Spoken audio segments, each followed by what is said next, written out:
aqui, tantas fraquezas diante da tua grandeza. Que se vê, coração não sente, corpo responde, minha alma não mente. Sonda agora esse coração, veja, Senhor, se não tenho razão. Mas eu não quero ser tão racional. Espírito Santo pode se achegar e fazer morada, e fazer morada. Espírito Santo, mora em mim. O meu coração é o teu lugar, faça morada. Eu lhe convido a nunca mais me deixar aqui. Faça morada em mim, faça morada em mim, faça morada em mim. Vem fazer morada em mim. O Atualize está de volta e eu quero começar falando de um momento muito especial que aconteceu na sua vida. Primeiro dizer que é maravilhoso ter você aqui, é sempre muito bom. E eu quero que você conte pra gente como é que foi o lançamento do CD, como foi a noite de sábado. Então, sábado foi uma noite muito especial nas nossas vidas. E prazer de ter lá, seu esposo, foi bênção demais. E ver o mover de Deus naquele lugar, né? Foi sobrenatural. Uma expectativa, como eu falei aqui no primeiro programa, né? Meu coração já estava acelerado, imagina, naquela hora que a gente se encontrou antes, poucos minutos de eu entrar lá no altar, e depois as pessoas me procurando para falar de que foram muito impactados pela presença de Deus, e foi bênção demais. Só tenho a agradecer a Deus por aquela noite, e você que esteve lá, você conseguiu ver Deus naquele lugar. Então, assim, foi um marco no meu ministério, na minha vida, e novos projetos estão por vir também. Em breve nós estaremos aqui para contar. Com certeza, foi muito maravilhoso mesmo. Foi uma noite de bênçãos derramadas, foi fantástico. Quem ainda não tem o CD do Esaú, eu ganhei o CD, depois que eu ganhei o CD não sai mais do meu carro. Ah lá, meu marido tá de prova, não sai, é uma música atrás da outra. E eu não consigo trocar, porque realmente eu aqui tô rasgando seda mesmo. Porque ele merece. Fui no show, foi maravilhoso, no lançamento do CD, foi uma noite de bênçãos. E o seu CD é uma bênção diária. Ouvir as suas músicas é maravilhoso para mim, e eu tenho certeza que é maravilhoso para todo mundo que as ouve. E eu falo, sempre quando eu falo de você, eu falo da forma como você leva o seu ministério, como você usa o seu dom para engrandecer o nome de Deus. Isso é fantástico. Eu acho que eu nunca te disse isso, mas eu quero te parabenizar, isso é maravilhoso. Porque naquele dia a gente se conheceu naquele dia aqui na entrevista, né? Depois disso, a gente começou a conversar, trocar experiências. E assim, é muito edificante quando você ouve pessoas compartilhando do que Deus fez através do CD, através de canções que Ele me inspirou para poder compartilhar com vidas, né? E eu recebo vídeo de criança dançando, e criança é puro, então quando criança gosta de uma coisa, ela gosta. Então eu tenho recebido vídeos, eu estava conversando com o pastor aqui, que a gente recebeu um vídeo de um grupo de senhoras cantando um louvor que foi o hino que Deus deu ao meu pai há muito tempo atrás, e ele é músico, e através da vida dele o dom veio para mim, e ele me apresentou, e eu gravei no meu CD e essa canção, e aí eu recebi esse vídeo, eu fiquei muito emocionado, igual no dia que eu fui cantar lá também na noite do lançamento, foi muito marcante para mim, assim. E eu quero saber uma coisa, quem não tem o seu CD, como é que consegue o seu CD? Conta pra gente. A livraria Vida e Luz, né, para você adquirir o CD na forma física, né, aqui na 21 de abril, aqui no centro, ou em alguns dos nossos eventos também, que nós temos nosso stand, ou pelo Facebook, Ministério Esaú Ribeiro. A gente tem a parte da loja lá, que a gente tem a coleção de camisa que está chegando também, com frases das nossas canções, cordões, a gente trabalha com várias coisas. E nas plataformas digitais, que hoje é o forte. Eu te sigo no Spotify. Deezer, Spotify, iTunes, Google Play. Tem lá só botar Esaú Ribeiro. E costumo falar que não é um nome comum, né? Então, só botar Esaú Ribeiro que vai aparecer lá a capinha do CD. Você clica lá e começa a seguir a gente e ouvir. Eu estava compartilhando com o pastor que a gente ganhou um prêmio aí de uma gravação de um novo CD aqui na cidade de Campos. Olha. Nós somos os vencedores e nós estamos gravando, vamos para São Paulo gravar lá o CD. Que e maravilha. eu vou começar a trabalhar com as faixas também, em breve novidades para vocês. Que maravilha. Então você traz pra gente assim Claro, que tiver. pode deixar. Só repetindo, então, o Facebook, que é a rede social mais acessada, como é que a gente te Ministério encontra? Esaú Ribeiro, na nossa página lá. No Instagram é Esaú Ribeiro Oficial. E lá você encontra todos os contatos para eventos também, para levar a gente na sua igreja. Ou também a gente faz casamento também, festa de 15 anos. A gente vai lá celebrar o Senhor Jesus com a pessoa e levar a palavra de Deus também. Seu dom é uma bênção na minha vida. Amém, obrigado. A gente hoje está falando sobre a liminar, que gerou aí toda essa polêmica do que popularmente se denominou cura gay. E você estava falando para a gente no intervalo que, na verdade, essa liminar ela não é muito clara, né? Exatamente. Essa é uma decisão que ela pode gerar muitas confusões, porque ao mesmo tempo que o juiz diz que o homossexualismo não é doença, ele permite que se faça a reorientação sexual, né? Então, pode passar a falsa crença de que o judiciário, de que o ordenamento jurídico está tornando a homossexualidade doença, o que não é verdade, né? A maioria maciça do judiciário, a OAB, Ministério Público, vários juízes se manifestaram, se posicionaram em relação a essa decisão. E a minha grande preocupação é que a gente tem um pilar social que ele não pode ser abandonado, que é o princípio da dignidade da pessoa humana. A gente tem que se tratar com respeito, né? O grande problema dessa liminar é que ela abre um direito à violação de uma condição de um ser humano. E parece que o judiciário está legalizando isso através dessa decisão. Então, assim, ela é uma decisão muito falha. Eu acredito que muito movida por convicções íntimas e pessoais do juiz, e não baseada em estudos científicos, como ele diz que foi, porque, e como eu já tinha falado antes, cadê a urgência de se discutir isso? Por que trazer isso, algo que pode aumentar a violência? Né? Parece que ele está autorizando as pessoas a não respeitarem a dignidade do outro, porque a orientação sexual de alguém faz parte da sua dignidade, faz parte do seu ser humano. E o princípio da dignidade da pessoa humana, ele é constitucional, ele é supraconstitucional. As legislações internacionais, a quais o Brasil é signatário, trazem o princípio da dignidade da pessoa humana, e para mim essa decisão fere de morte esse princípio. E isso gera um pavor social. Porque quantos gays, lésbicas, transexuais são vítimas todos os dias de violência, e com uma decisão dessa, parece que o judiciário está chancelando isso.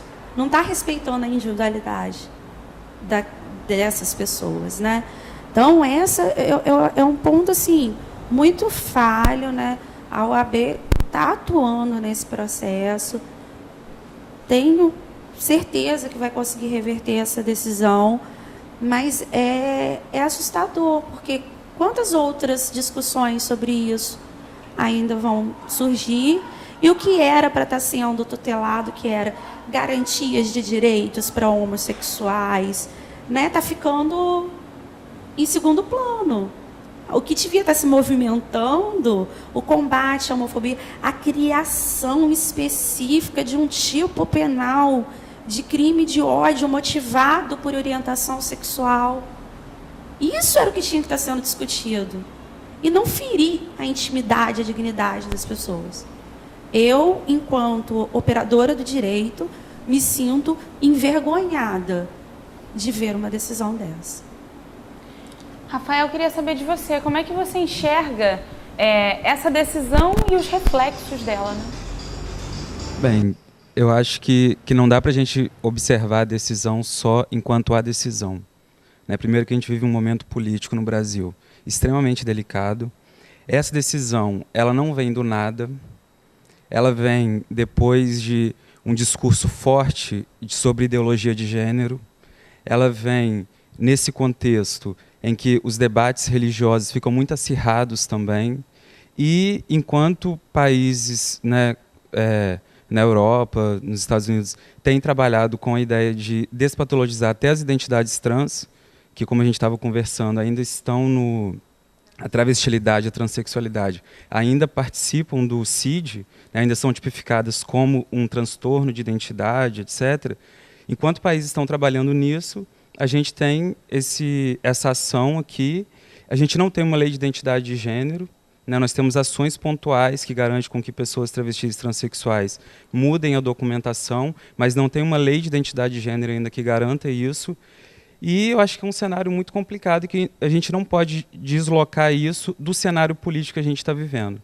Porque é um cenário extremamente complicado, em que a bancada do Congresso, né, bancadas conservadoras, que não promovem diálogo, elas representam muito do que a população pensa. Então, isso que eu acho que é uma das coisas mais perigosas, porque a decisão ela tem toda uma questão de mercadológica, né, de você poder fazer o tratamento, de gerar muita renda com isso, mas também tem muito de um anseio da população de ainda pensar a homossexualidade e as sexualidades consideradas dissidentes como um problema.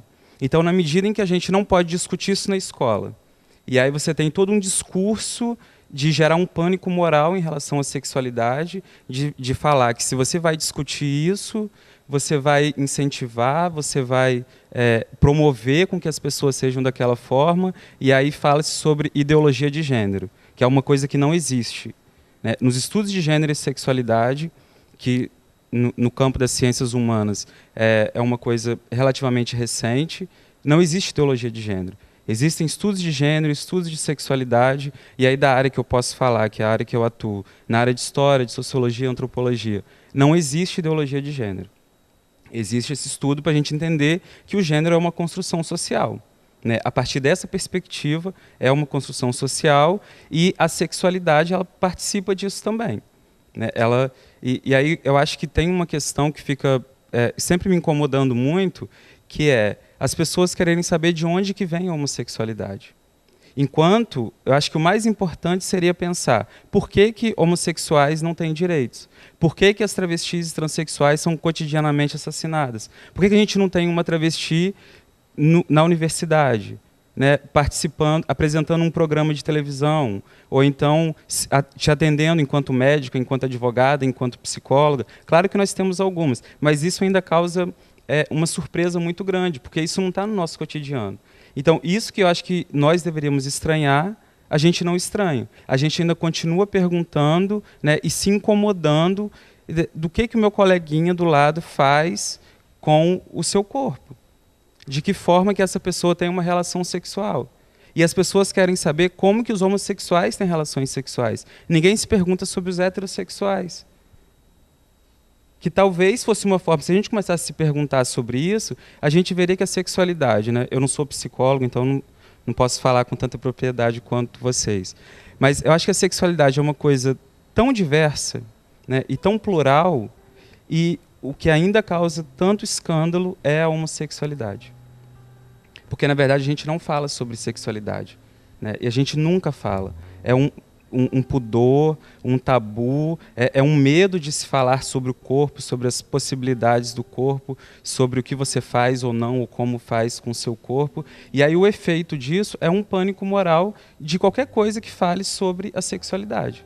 Então, na escola, assim, eu dou aula na educação básica para crianças de 10, 11 anos até o final do ensino médio, e eu vejo o efeito disso dentro de sala de aula. Né? De estar se criando no Brasil, isso é uma coisa...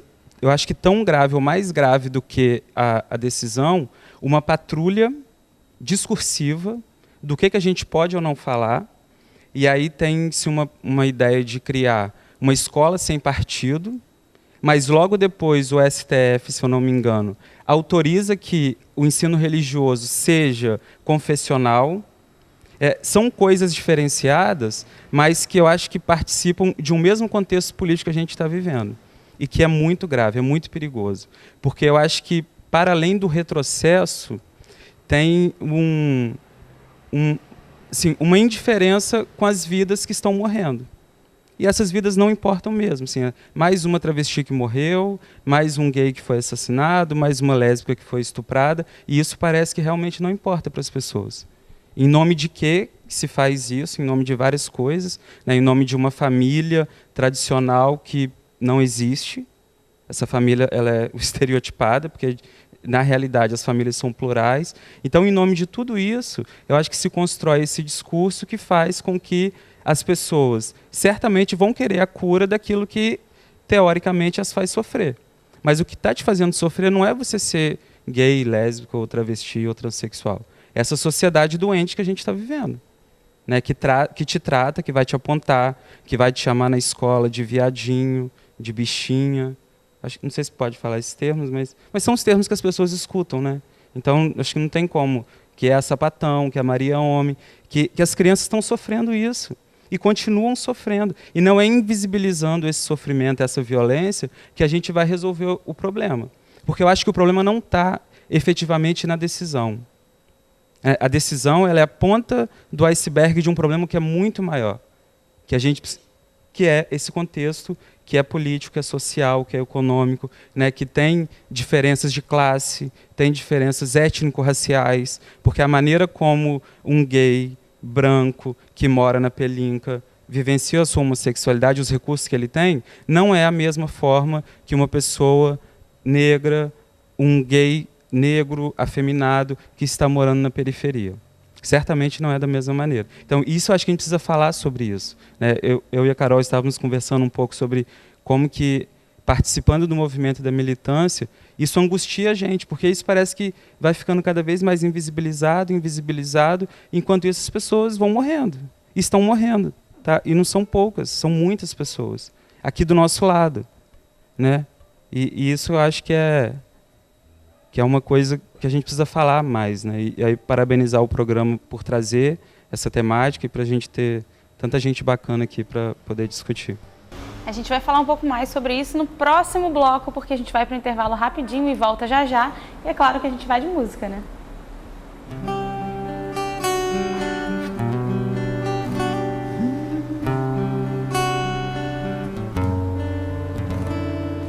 Nada é igual ao seu redor, tudo se faz com seu olhar, todo o universo se formou no seu falar. Teologia pra explicar, o Big Bang pra disfarçar. Pode alguém até duvidar, sei que ao Deus a me guardar. E eu, tão pequeno e frágil, querendo sua atenção. No silêncio encontro resposta certa então. Dono de toda a ciência, sabedoria e poder, ó, dá-me de beber da água da fonte da vida, antes que o ar já houvesse, ele já era Deus, se revelou aos seus, do crente ao ateu, ninguém explica Deus.